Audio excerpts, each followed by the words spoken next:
I want to start off with this article that was in the City Journal, conservative publication, long article. We'll just take a look at certain segments of it, in which they outline billions of taxpayer dollars stolen in Minnesota from the Somali community, and apparently millions, if not hundreds of millions, have ended up in the hands of a terror group.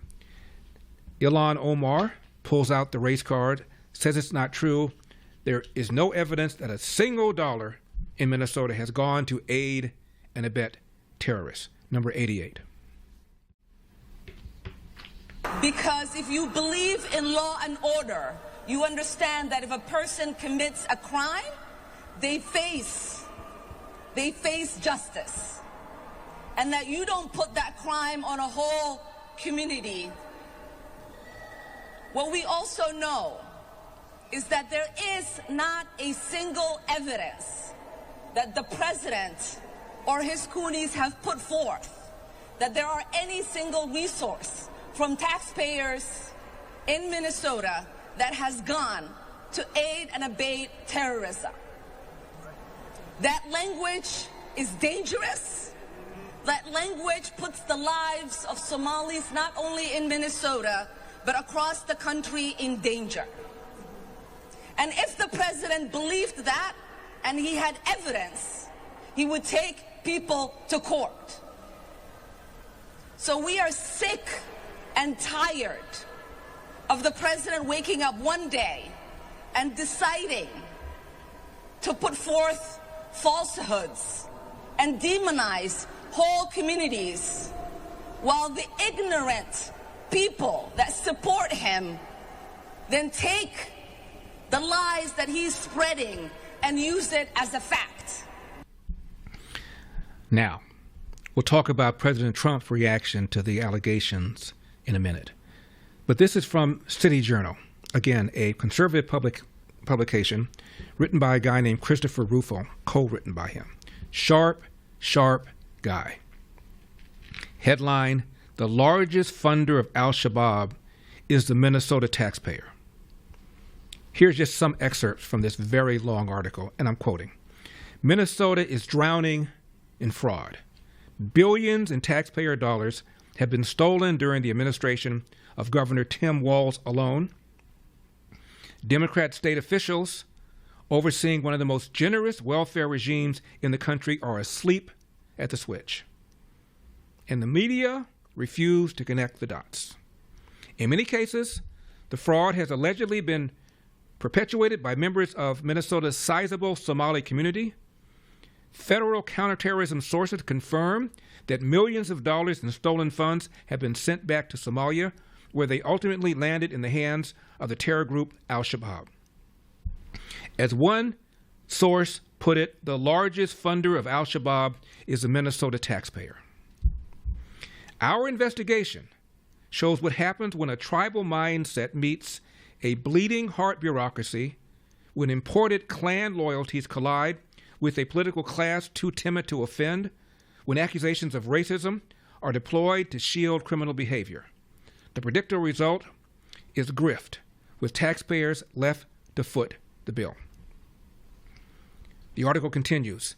If you were designed to design a welfare program to facilitate fraud, it would probably look a lot like Minnesota's Medicaid Housing Stabilization Services Program, HHS, the first of a kind in its country, launched with a noble goal to help seniors, addicts, the disabled, and the mentally ill secure housing. It was designed with low barriers to entry and minimal requirements for reimbursement. Nevertheless, before the program went live in 2020, officials pegged its annual estimated price tag at $2.6 million. Costs quickly spiraled out of control. In 2021, the program paid out more than $21 million in claims. Following years, costs shot up to $42 million, then $74 million, then $104 million. The first 6 months of this year, $61 million. On August the 1st, the Minnesota's Department of Human Services moved to scrap the HHS program, noting the payment to 77 housing stabilization providers have been terminated due to, quote, credible allegations of fraud. The acting U.S. District Attorney in Minnesota went further, saying that the vast majority of the HSS money was fraudulent. The acting U.S. Attorney announced criminal indictments of several people.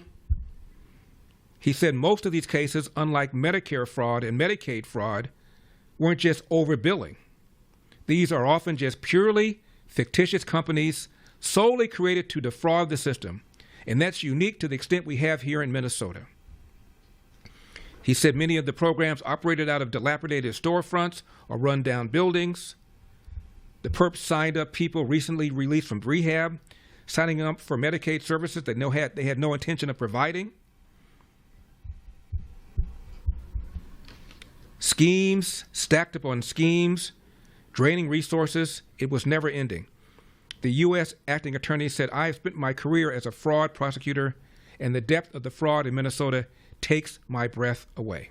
End of quote. September 18, one guy pled guilty to a $250 million Feeding Our Futures fraud scheme. Money was used to fund lavish lifestyles, purchase luxury vehicles, buy real estate in the United States.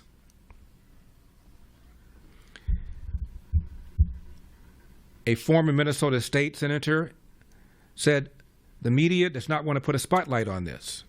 And if you're a politician, it's a significant disadvantage for you to alienate the Somali community. You heard what Ilhan Omar just said. If you don't win the Somali community, you can't win Minneapolis. If you don't win Minneapolis, you can't win the state. End of story. Article says several people involved in these schemes have appeared with or donated to Ilhan Omar. Article details other instances of fraud. And the fraud is estimated to have taken billions of dollars away from Minnesota taxpayers. A retired Seattle Police Department detective who spent 14 years on the Federal Joint Terrorism Task Force said that the Somalis ran a sophisticated money network spanning from Seattle to Minneapolis, routing significant amounts of cash on commercial flights. The amount of money is staggering. Quote, "The result is that the taxpayers of Minnesota are the largest funder of an ongoing war in Somalia. We literally fund terrorists, and the government and the Democratic Party in Minnesota knows it and have decided it works for them just fine.